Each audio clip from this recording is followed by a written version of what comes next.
we a healthy nation? How would you answer that? No. That's a resounding no. Didn't hear even one peep of yes. We spent over $3.8 trillion on health care last year, more than any other nation.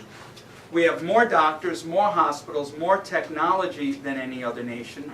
We make and take more drugs. We are 5% of the world's population, yet we consume 60%, and some sources say 80%. Let's round it off, 70% of the world's drugs. But are we healthy? Corollary question, say we double that and we spent over $7 trillion, would we be any healthier? I don't think so. And if you weren't sure how to answer that, this is according to Gerard Anderson from Johns Hopkins School of Public Health. This country spends more resources by a wide margin, yet between 90 and 95, the United States fell to a position 23 out of 29 industrialized nations in terms of infant mortality. We had more babies die within the first year of life, 23 out of 29 nation, and we were ranked 20 out of 29 in terms of life expectancy for women. Guess what, guys? Worse for us. 21st in terms of life expectancy for men. A more current stat, 2007, the U.S. was ranked 37 out of 39 nations, a few more industrialized nations, but we're still at the bottom of the ladder. Now, the reason I put this up is not to depress us, but to have us realize we are on a road, us and our families, where 2 out of 3 people wind up with cancer and 2 out of 3 wind up with heart disease, where we live less long and our children have less of a chance of existing on this planet from the birth process. And the reason I have to let you know that is because before I could get you on another road, you got to realize the road we're on. So, why is it that we are not a healthy nation? Because this is how you find out how to get on to a better road. Why is it? What I contend it's because we don't know what health is. We've been sold the wrong idea of what it means to be healthy. So, to illustrate that, I'm going to ask you all a question. What is health? Any ideas? Is this an English-speaking group? Is it? Okay. Frankie, this is an English-speaking group? I mean, live healthy, Eat healthy. Thank you, Antonio. How to be healthy. How would you define health? And we're going to cover, by the way, every one of those aspects you just mentioned, which Antonio mentioned. You eat healthy, you exercise, and you do healthy lifestyle choices. That's really what our workshops are about. But how do you know when you're healthy? How do you define health? When you're feeling healthy. When you're feeling healthy. Thank you. I'll give you your $5 later, because that's the answer I was looking for. I've been raised to believe this. If you feel good, you're healthy. If you have no symptoms, you're healthy. If you have no disease, you're healthy.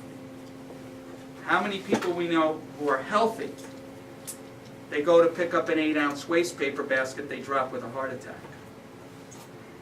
They're healthy because they feel great, no symptoms, they're diagnosed with cancer. I just had my cousin, 67 years old. No signs, no symptoms of anything. Has a weakness, doesn't feel himself, goes in and he's in stage 4 leukemia, and he just passed. Healthy. Looked like an ox. So, how you feel has very little to do with how healthy you are. In fact, your heart, they say on average, oh, I went too quick. Your heart will replace itself with abnormal cells for 3 to 5 years while you feel great. Most cancers take 10 to 12 years while we're feeling fine and we're healthy and our bodies are very sick inside. So waiting to see how you're feeling and then doing something for your body is kind of like waiting for your car to blow black smoke and then changing the oil. Right? We don't do that with our cars because we're not trained to do that with our cars. But why are we trained to do this with our bodies? And I know I ask these questions, but I guarantee you we don't think about these things because we're not trained to think about them, because this is why.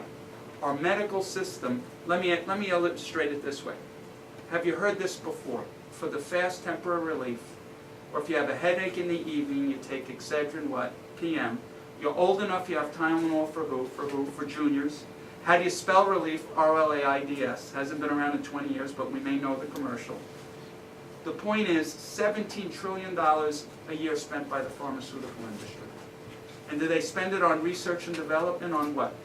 Advertising, right? 2 out of 3 commercials are about drugs.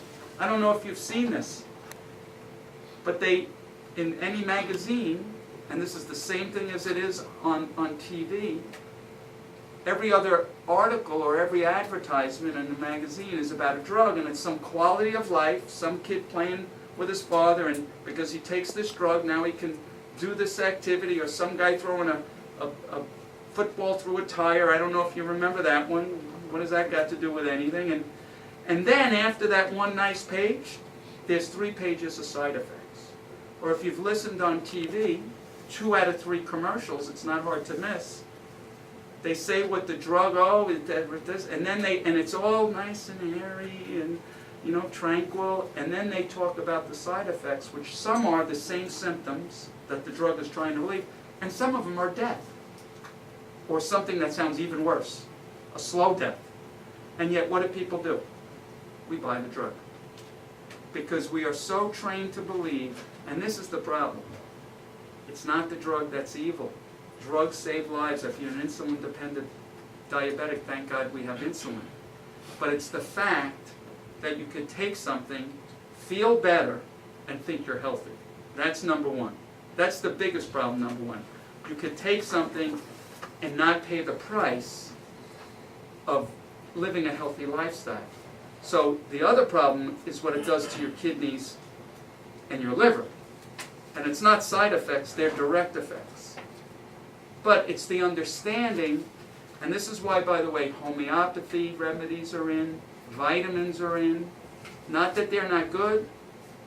You know, some are good. Not that they're a lot less toxic than per se drugs. But it matches a belief system that I could come over here, take something, a potion, a lotion, instead of paying the price of proper lifestyles. Instead of daily doing what it takes. And we're going to go through all those lifestyles. But again, first we need to know the road we're on. And it's not one that leads to health and vitality. In fact, does the presence of symptoms, by the way, I'm Italian, so you're going to see a lot of this kind of motion. Does the presence of symptoms mean you're sick? I'll give you an example, a couple. We go to Golden Hawaii, used to be a restaurant here about 35 years ago. I'm showing my age, so those of you guys are nodding yes, you're as old as I am almost.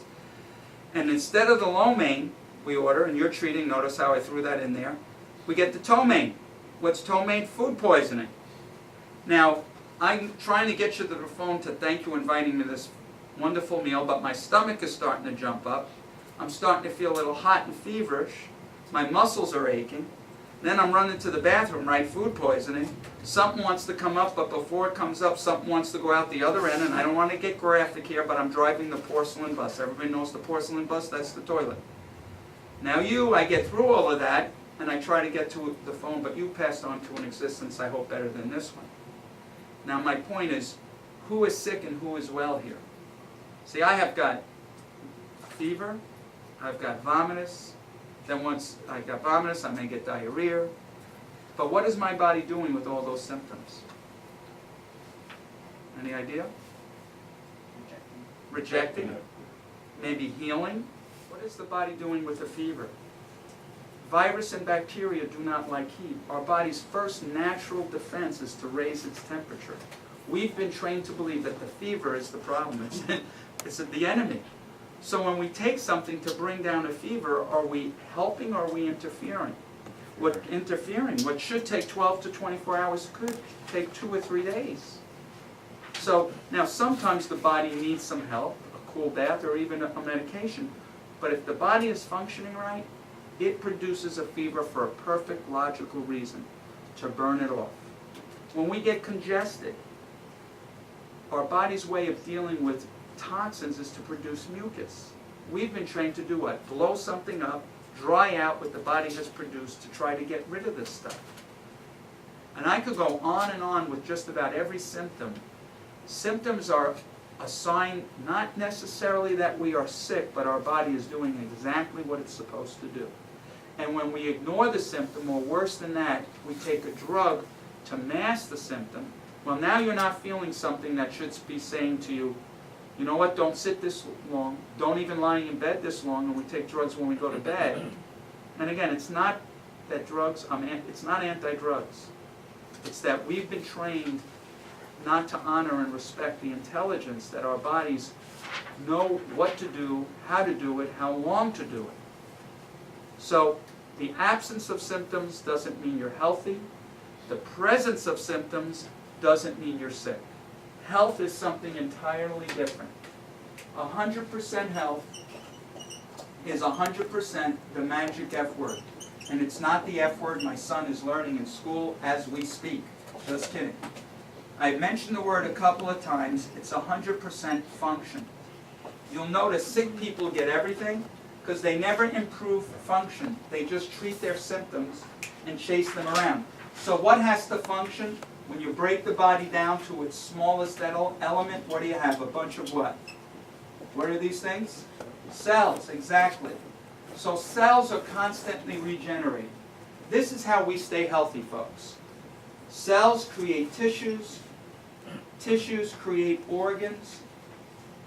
Organs work in systems, your circulatory, your respiratory system, in harmony again to create a healthy body.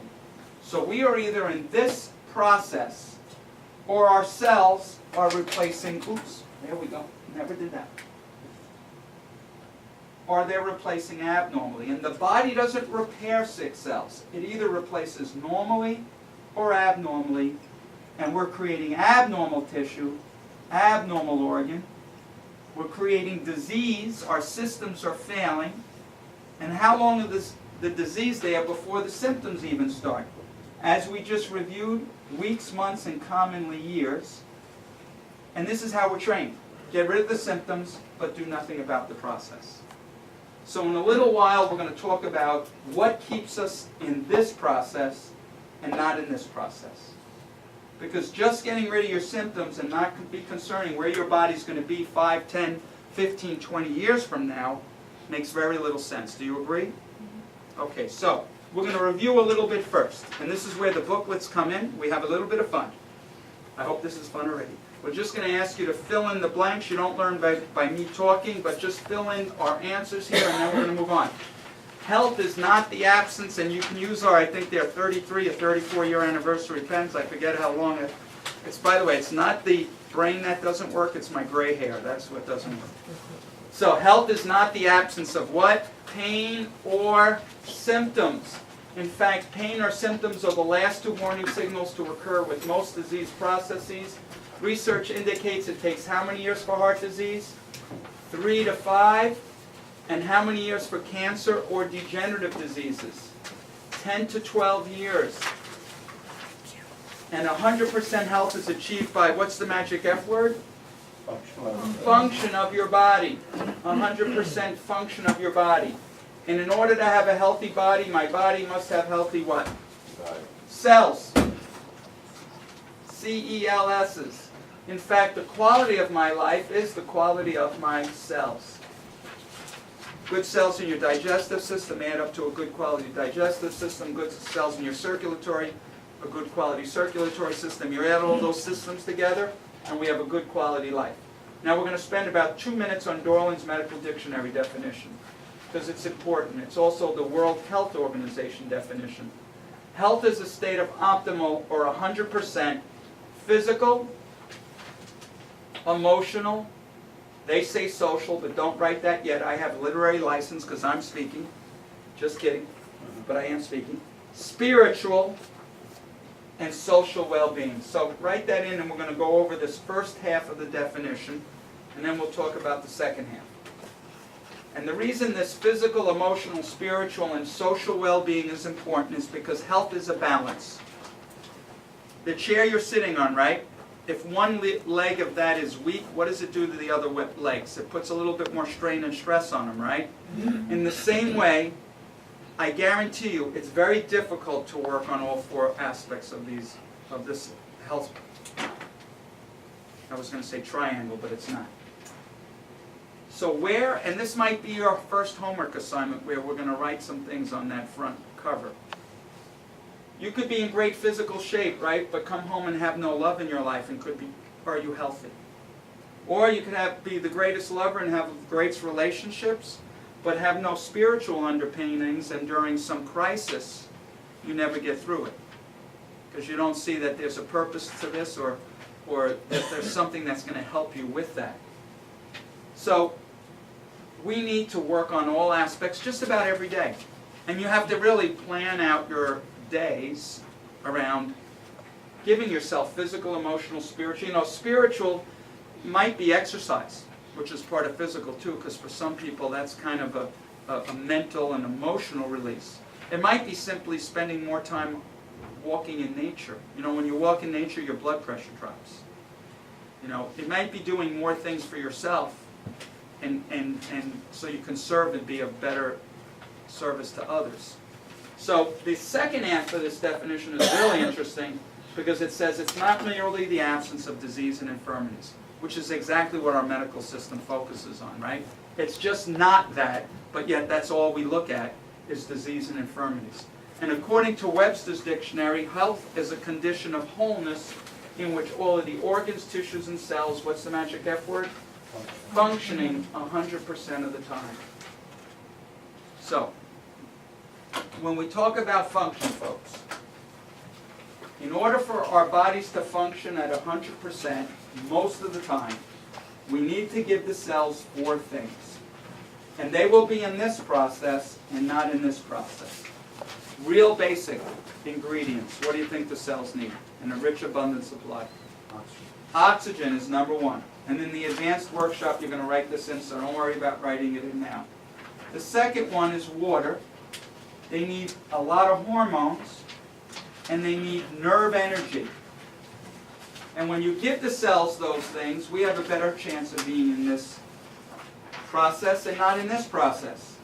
So the oxygen, water, and hormones you get through how you eat, how you move, and how you think. That is your exercise, your diet, and your management of stress and your mental attitude, because you cannot separate mind and body. That's entirely the advanced workshop. The component we're going to talk about is nerve energy, right down there. And that is, because nerve energy is crucial because it affects how you digest your food, how you assimilate your food. But it also allows cells to replace normally and not abnormally, and it also does this. We also need to get rid of toxins and not overload toxins in. So we need to give the cells these things, but we have to be concerned with how we get rid of toxins. So, for example, when we cover about 20 minutes just on water, and maybe 20 minutes on diet next time, if you don't get enough water in your system, you're not going to get rid of toxins, and they're going to show up abnormally through your skin with skin problems, through your bowels with bowel problems, or breathing problems. So the advanced workshop is going to handle all of that. But we're going to talk about nerve energy, because nerve energy affects all those other aspects, and it allows the cells to replace normally. So that's your spine. We have some better looking ones upstairs. This guy is about almost as old as I am, which is pretty young, I think, sometimes. So energy flows from brain to every single cell over 31 pairs of nerves. The structure is crucial. And the reason the spinal structure is crucial, it protects your spinal cord, which is down deep. You can't see it. It's in the hollow. It's like a pipe, this spinal column. And it also is in a fulcrum position. It's in the center. So everything pivots into your spine. Your arms pivot into your spine. Your legs pivot into your spine. And this is why we're going to go over, if you have a knee problem or you're wearing bad shoes, we're going to cover tonight, it's going to affect your spine. If you're not using your computer properly, and you're not doing that, or you're lifting improperly, all of those things pivot into the spine. But also your nerve system perceives your world. So if you're eating foods with pesticides and preservatives, kind of almost impossible to avoid unless you're 100% organic, the nerves recognize that, send a message to the brain, and the brain responds. If you're subject to secondary smoke, God forbid you smoke yourself, the nerves have to acknowledge that, send a message to the brain. And that can overload the system.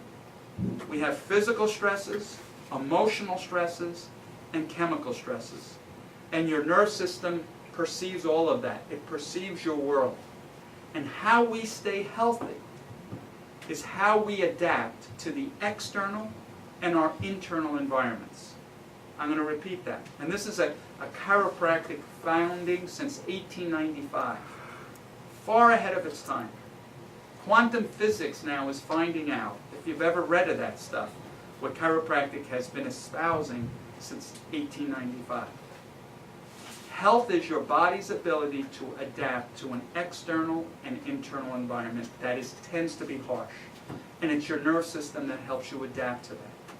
So this is why our purpose of our workshops is to teach you how the nerve system runs your body, to honor it by adapting the proper lifestyles, to eliminate changes in spinal structure, which we're going to talk about, or subluxation, misalignment. Because it makes no sense, right, for us to do our work here if you're going at home or at work and undoing what we're trying to accomplish here. All right? And I want you to realize you need to tell others about chiropractic.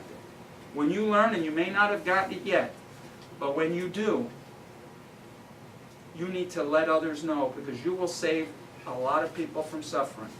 And right now you think it might be from back pain or whatever problem you came in with.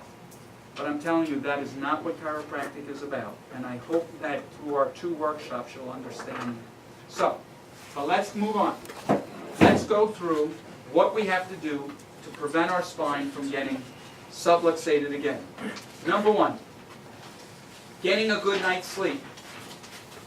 Proper bedding. And let me just do this. I'm sorry. I saw this earlier and it's driving me crazy because I think what I got to do is zoom out. There we go. Could have done that a little while ago, Frankie, but now we got it. Getting a good night's sleep.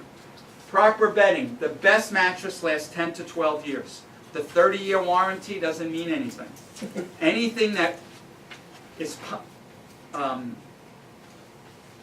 heat sensitive, that conforms to posture, that has number specific, that you change the firmness.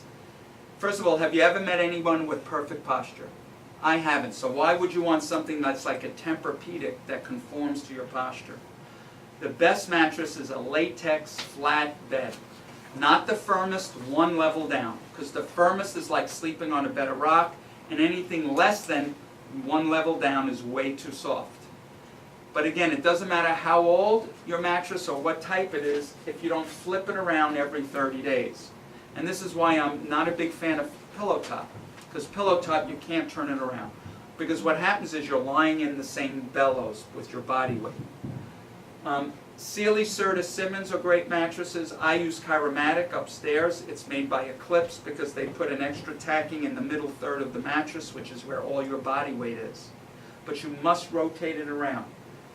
Proper sleeping positions. Oh no, before that, they say you get the best night's sleep when your bedroom is for sleeping only. You're not watching TV, you're not reading, you're not eating, because psychologically, and this is what the research shows, when you go to bed and you know it's just for sleeping, you're going to get a better night's sleep. I know that's hard with kids because it's like an amusement park in their bedrooms. But this is what the research shows. Sleeping positions, number 1. And you may not be doing this, but again, I need your help to educate and help others, and start with your family. If you're sleeping on your stomach, you've got to tuck your chin in or to the side where it irritates all the structures of your neck. It crowds your heart and lungs, it weakens your stomach muscles, it weakens your back muscles. So stomach sleeping, even in Dr. Spock's books for infants now, they're saying is no good. Filippo, I know he only adjusted you once. If you want to stand, because I know you're all right? Yeah. Okay. I just see you struggling a little bit, so I'm not offended if you need to stand up. You can do an exercise on the floor, whatever you need to do. Better positions on your back. So again, with Dr. Spock's, even with infants, they're saying no stomach sleeping.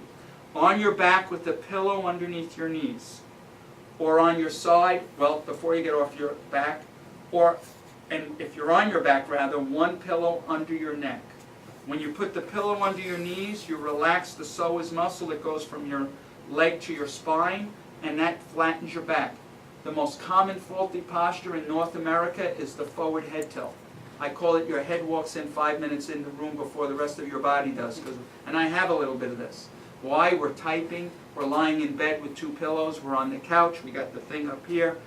So your ear should be over your shoulder, just like this. So when you're in bed, you need a flat pillow. Feather down is the best, not foam. Feather down. When you go to get up out of bed, do not spring up from lying on your back this way. And I see people do it off the tables, and I try to remind you there too, or for our adjusting tables. Because when you pull up, you're stressing your lower back. Turn onto your side. So if this is the mattress behind me, I'm a back sleeper. I got a pillow under my knees, one under my neck. I turn on my side. I push off with my elbow in my hand. Sit at the edge of the table for a couple of minutes, or a couple of seconds, I should say. Number one, when you put the pillow under your knees, this muscle relaxes. You put the pillow under your neck. You have one pillow here on your side with the pillow between your knees. Not as crucial. And if you're a side sleeper, we'll get back to getting off the edge of the bed in a minute. If you're a side sleeper, you need a thicker pillow because your head has to be neutral. And depending on the girth of your shoulders, you need to have your neck supported. So when you go to get up out of bed, though, turn onto your side. If you're on your side, you're there already. Put your legs off the side of the table and sit for a couple of seconds. And I've seen not just seniors, young folks as well with vertigo and tinnitus because we don't give our equilibrium, our vestibular system time to set itself. So again, sit for a couple of seconds as you'll learn in our advanced workshop. Say an affirmation, read something enlightening. Don't watch the daily, or don't look at the daily news, or look at the morning show, because that gives you all the depressing things that go on in the world, and we'll talk about that in the advanced workshop. But in any case, so getting a good night's sleep. Change your pre-sleep habits. If you're unable to sleep, try thoughtlessness meditation. Getting a good night's sleep, 7 to 8 hours can make a big difference when you're stressed, especially. A lot of healing occurs when you sleep, so getting a good night's sleep is crucial. In fact, I just read something giving the choice between exercise and getting that extra hour of sleep. Sleep is more important. Try winding down, no TV, no reading, a few gentle yoga exercises. Take a sleepy time cocktail that's not your favorite adult beverage. But melatonin, 5-HTP, I would start with those. L-theanine is a little bit more milder. These are all natural things. And I would suggest you don't take them forever. You take them until you get in a good sleep cycle, and then you stop taking them. And again, even children could take this. Anything you take forever can be toxic in my mind, even vitamins, because they're man-made.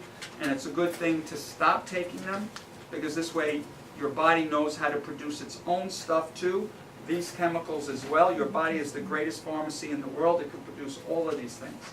But this is just to get you into a good sleep cycle if you need to. Now, enjoy a warm herbal bath. That helps people sleep. I can't see Filippo or Dino doing that, maybe Danny. No, I'm just kidding. Do not eat late at night. Now, the next thing, if you could do something that helped you get a great night's sleep, reduce stress, reduce many forms of cancer, reduce high blood pressure, diabetes, dealt with the stress hormone cortisol, helped with depression, would you do it? You probably would if it was a pill. That's what I would do, but there is no pill. It's called exercise. Exercise, you need less sleep if you get into a regular exercise program. In our advanced workshop, we're going to teach a 5-step exercise program. Now, this is getting a good night's sleep. This is the review of it. This is in your booklet. Lie on your back, pillow under your knees, on your side. This is also a great alternative position. This is how to get up and down out of bed. We're going to move on. Standing posture. Number one, if you're wearing high heels, and I hope that's not the gentleman, don't go from a high heel to a flat. Always wear a pump in between. So if you wear a high heel, which has got a big heel, and you go to a flat, you're going from your legs, muscles not being stretched to being total stretched, and you're changing this curve in your lower back, which is a major stress to your spine. So a general word about footwear, your heel should not be, or your heel should not be more than twice the height of your sole. So if your heel is this big, your sole is this big, your heel should be not more than twice the size of that. So you know clogs, I don't know if you've seen them, ugly as sin in my opinion, but they're not bad, because the sole might be this big, but the heel is not more than twice the size. Yeah. Now, the other thing is, you need a good arch. So the new thing that's in are, they're making a comeback, are pro-keds and cons. If your kids are wearing them, or you're wearing them, I even see adults wearing them, they don't have any arch. They're just horrible. You know, now sneakers, they're fashion footwear. When I grew up, we had pro-keds and cods, black, white, low top, high top, that's all there was. But now a lot of sneakers have great arches and they're constructed well. Now, if you're doing a lot of standing on the job or at home, get a footstool, or if you don't have a footstool, a box where you can alternate and raise 1 foot at a time. That's what this young lady is doing down here. Because again, when the same concept applies when you were sitting, we put the pillow under your knees. It relaxes the psoas muscle that goes from your leg to your spine. How you relax that muscle and relax the lower back is you just alternate and raise 1 leg at a time. Okay?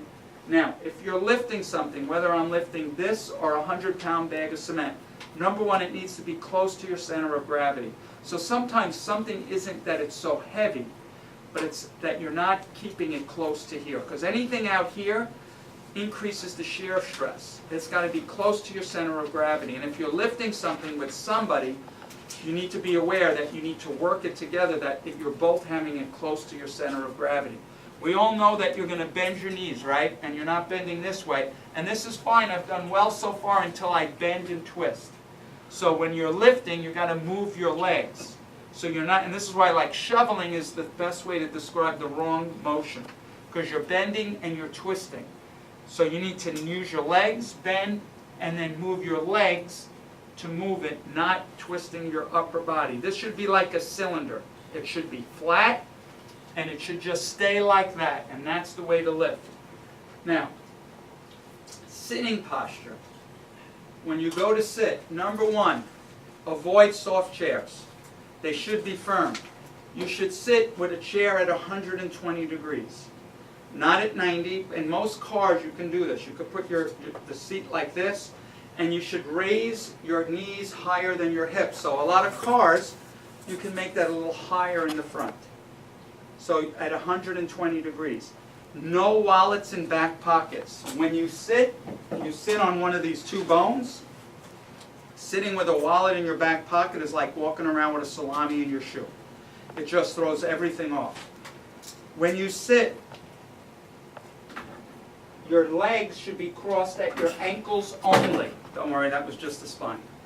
At your ankles only, not like this, but at your ankles only. When you sit, if you're using a computer, number one, the computer screen should be right in front of you. And I think we have a graphic here. It's not the best one. But your computer should be right in front of you where this light is.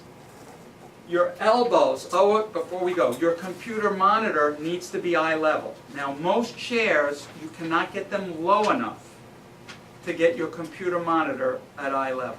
So if you look in our office, we have stands at every computer station. It increases your workspace, but it elevates, and you can even put your laptop, if you have a laptop, to keep it at eye level. Your arm should be at a linear position. This is your arm linear. Anytime you bend, so if I'm at a computer desk, and I'm like this, or I'm like this, and that is, my arm is not straight out. So the easiest way is to have a keyboard where your arm is suspended. Your elbow should be at 70 to 90 degrees. Not like this, but at 70 to 90 degrees. The most common we'll reverse that. The most common altered posture in North America, we said, is the forward head tilt, which is you're like this. And why? When we're on a computer, we're always like this. So every 15 minutes, set a timer. If you're not doing this and you know somebody who is, again, the other purpose is to educate others about the stuff you're learning. Have them pull their chin up Look at the ceiling, 1, 2, 3, 4, 5, and roll your shoulders. And again, I want to remind you, the time to correct the next 10 years of health problems is now, not waiting until we have the symptoms from them. So carpal tunnel syndrome is a common syndrome. It's really double crush syndrome. It's from doing this and your wrist being altered, and it's an alteration of the tone of the whole nerve. And you misalign bones in here, and that's why it's a double crush syndrome. So, at the computer desk, if you're looking at your monitor, you're not looking at it the whole time, change your gaze. So when you're thinking, if this is my monitor here, and I'm looking at it, change my gaze and look over there when I'm actually not typing. And don't do anything more than 40 minutes at a time. So, we're going to have everybody stand up for a second. We're going to teach Straighten Up America in our advanced workshop, but I just want you to stretch it out because we've been sitting a while. We usually do a group massage. We might as well. Everybody face that way, face that way. This is a trick about massage. Look this way first. I'm sorry, guys. When you massage generally towards the heart. But we're going to go against it. You're going to go on the spinous process and pull out this way. So go that way, chain. Face that way, guys.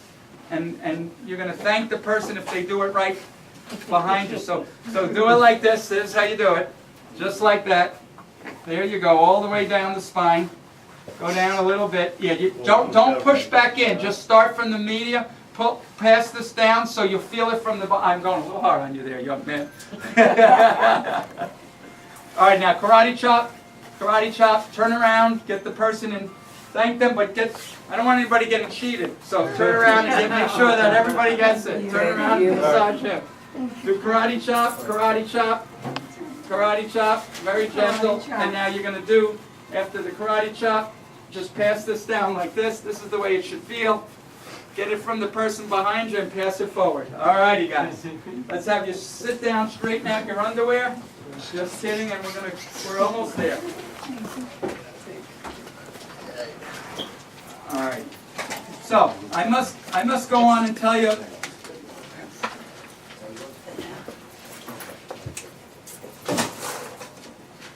So, the next topic, I'm going to talk about my 3 kids. Don't worry, I don't have any vacation shots, no family vacations at all.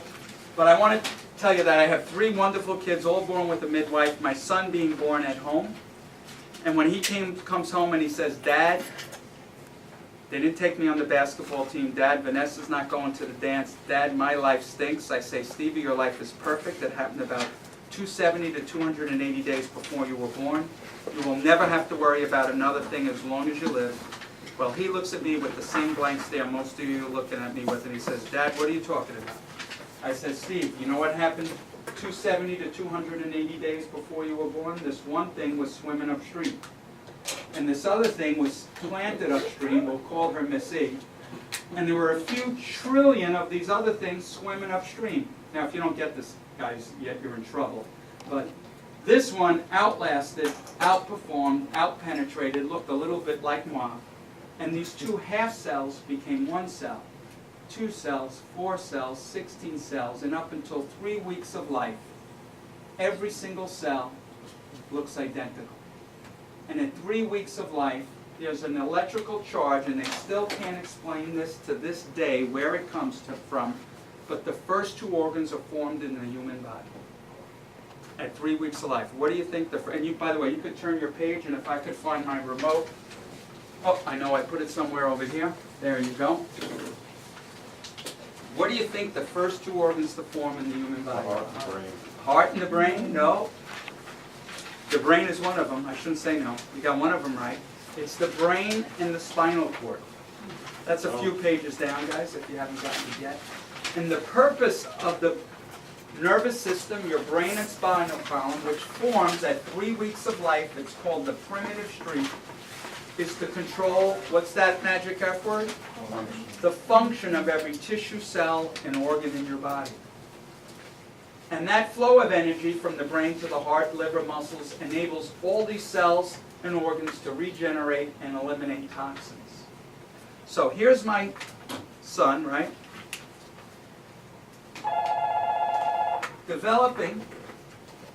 with a brain and a spinal nerve system, kidney cells down here, cells left of midline to become what? His heart. 2 eyes over here, 1 nose, 1 mouth, 2 ears, 1 mouth. God should have told me that ratio. 2 limb buds like that, his arms and his legs, till he comes out looking like a ladybug. No, that's my poor artwork. Till here we are, our home birth, and our family is really supportive of this. Yeah, right. My brother is the only one that we chose to be a coach and a helper. And just like that phone rang, he's running his business as we're giving birth. And I said, Rick, turn the ringer down. He turns the ringer off. Now both families are calling up thinking we're all dead. And they're rushing in. And as I'm pushing them out, literally, I'm holding Stevie's mother's leg up, and I'm looking there, I see this black ridge. And I'm saying, oh my God, what did we do? His head is deformed, till I realize his hair is perfectly parted down the center. And you know there's certain memories you will never ever forget. My daughters are gorgeous creatures. My son's birth being the first and being at home, I can remember this like it was yesterday. 5 fingers on this hand, perfectly placed, 5 here. His fingernails looked like they'd been filed, he'd been to the beauty salon. He plops out, we wait for the cord to stop pulsing. We cut it, we check his spine and his nerve system. I look at the midwife, I say, now what? We kicked our brother out. You're leaving. What do we do? She says, have him sleep between you. It's the best thing you can do to give him the body warmth. And this is as crazy thing as I could ever admit. He's born at 9:14 on a Sunday, and I have office hours here in Whitestone at 9 o'clock on a Monday.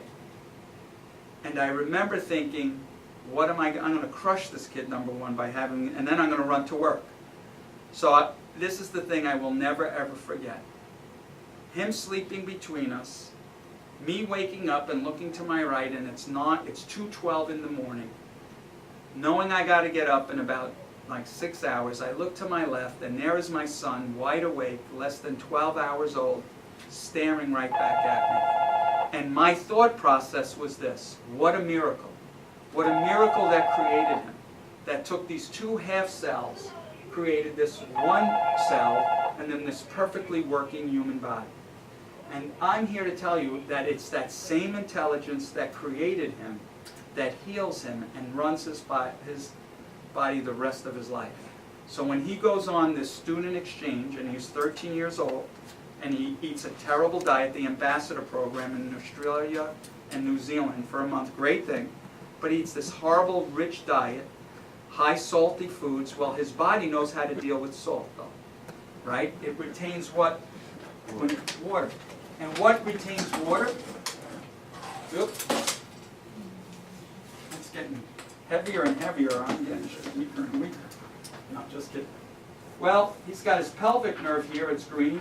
He's got his lumbar spinal nerve here, it's yellow. They are part of your autonomic nerve system. One is the sympathetic, one speeds things up, and the other slows them down. But while he's doing that, now he's got more blood in his system, so now his heart's got to do what? Beat faster. But he's got the cardiopulmonary nerve off his upper back and the vagus nerve off his upper neck to speed it up and slow it down as needed. And then his adrenal glands have to kick in some adrenaline, but he's got these splanchnic nerves in his mid-back. So now he's got this orchestra going on. His body's got more water, his heart's beating faster.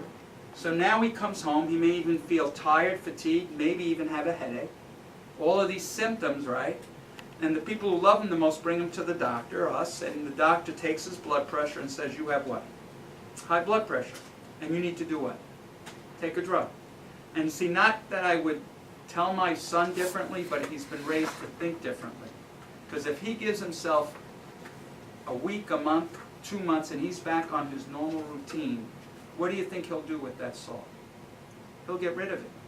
See, I cut myself the other day, right here. My body put a scar, put all the cells it needed, got a little red, I washed it. Didn't have to think about it. Didn't have to conceptualize anything, because my body, from communication from my brain to my tissue cell, will organize and coordinate every cell needed to heal anything. when the energy flows from the brain to the tissue cell. But say my son has the energy going to his kidneys, but the heart doesn't beat faster, or his heart gets the message, but his adrenal glands don't kick adrenaline. Well, let me ask you this. What's the most common cause of nerve interference in the human body? Anybody know? Any idea? See, this is where I could commit suicide, but it's kind of hard because we're in the basement and there's no windows. Because if I ask you if you have a headache in the evening, you take what? Excedrin PM? You're old enough, you have Tylenol for juniors, how do you spell relief? Or we all know that stuff. We're all trained in that stuff. But we don't know what runs and heals our bodies and keeps us fully functioning and alive. We have me speaking in my basement. We have Marcus Welby, MD. We've got General Hospital. We have one doctor you see who refers you to 5 other doctors before anything is done, and you have 12 different tests before you're even given a choice of what to do. And the choice, what's the choice? Drugs or surgery? See, the most common cause of interference is vertebral sub, meaning less, and please fill that in your booklets. Sub less than a complete dislocation, or sublight is the Latin derivative. So say my son, right, is coming down, and he's in one of the flumes or whatever they ride in New Zealand, and he's coming down this mountain, and his spinal vertebra or spinal bones get twisted out of position because he gets thrown out of that flume. Well, he stretches, it comes back to normal, but then he hears Vanessa, emotional stress, right, isn't going to the dance with him. And then he gets all tensed up there in his vertebra. Then he eats one of those terrible meals, and there's a chemical imbalance that the nerve has to acknowledge, which again weakens the structure. And now he's got pressure to that nerve. Now, does he feel that first of all, folks? Not necessarily.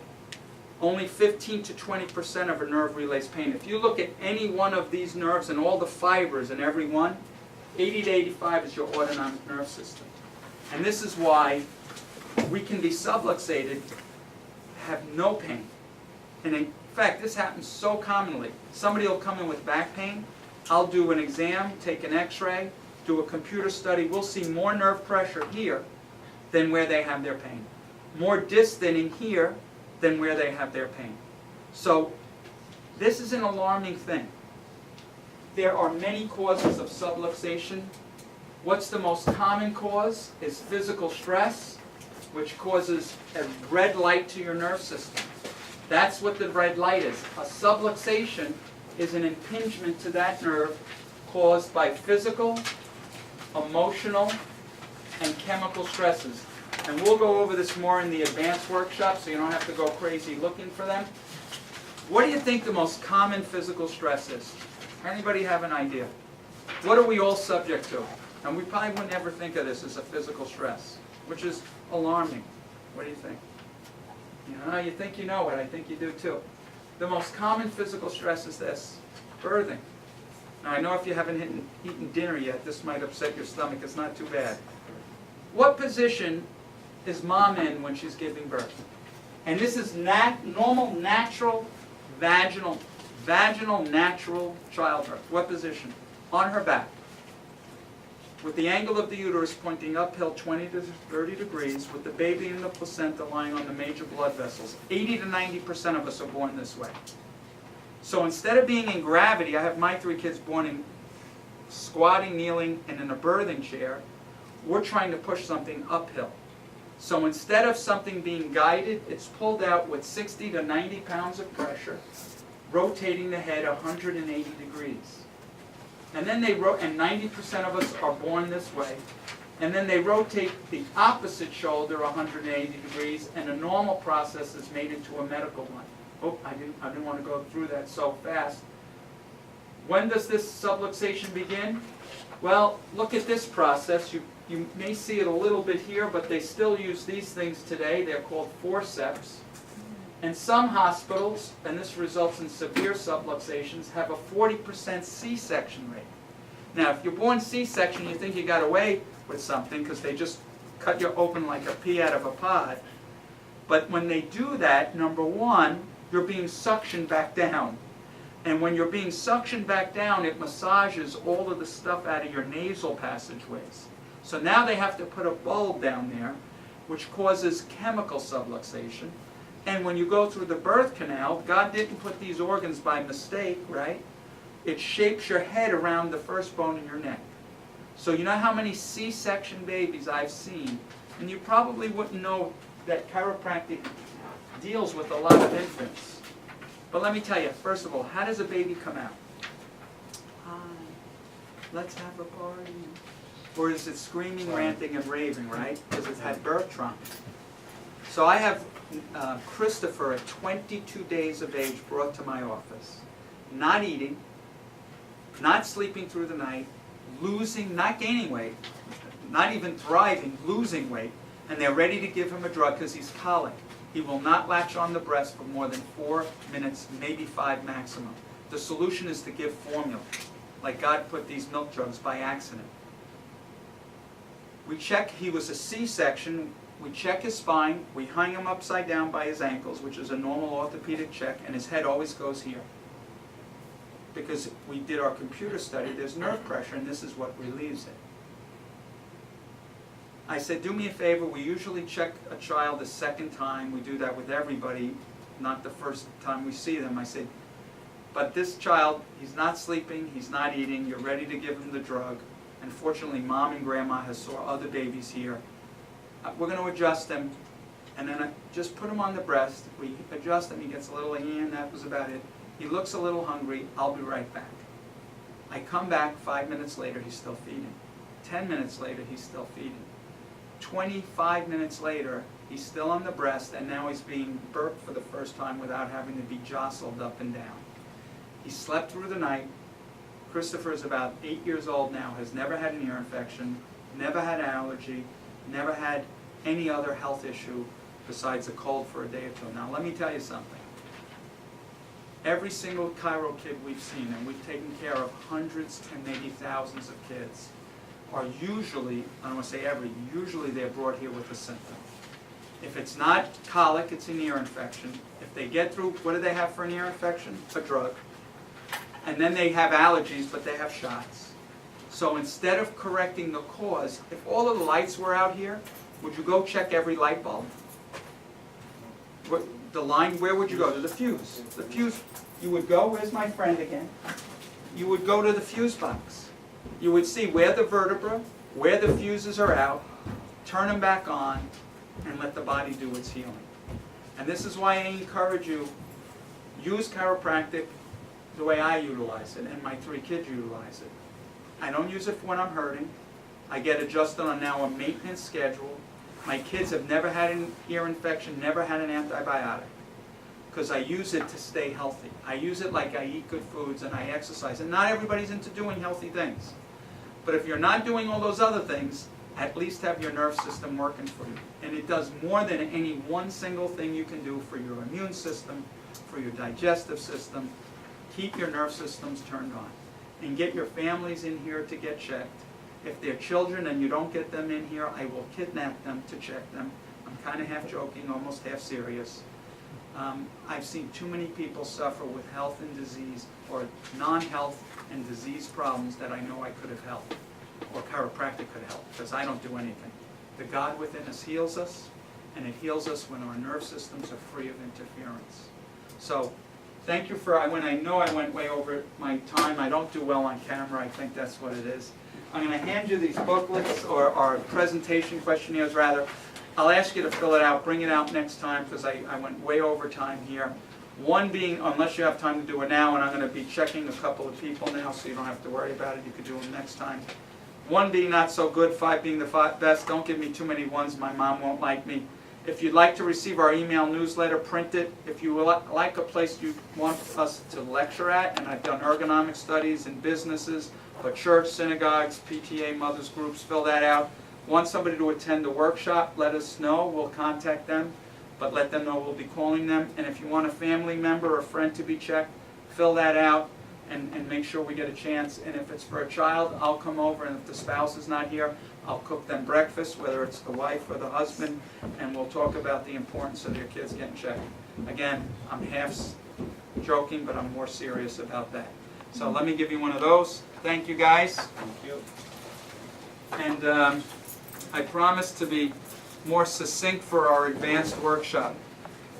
Here you go. Thank you. You're welcome. You're very much welcome.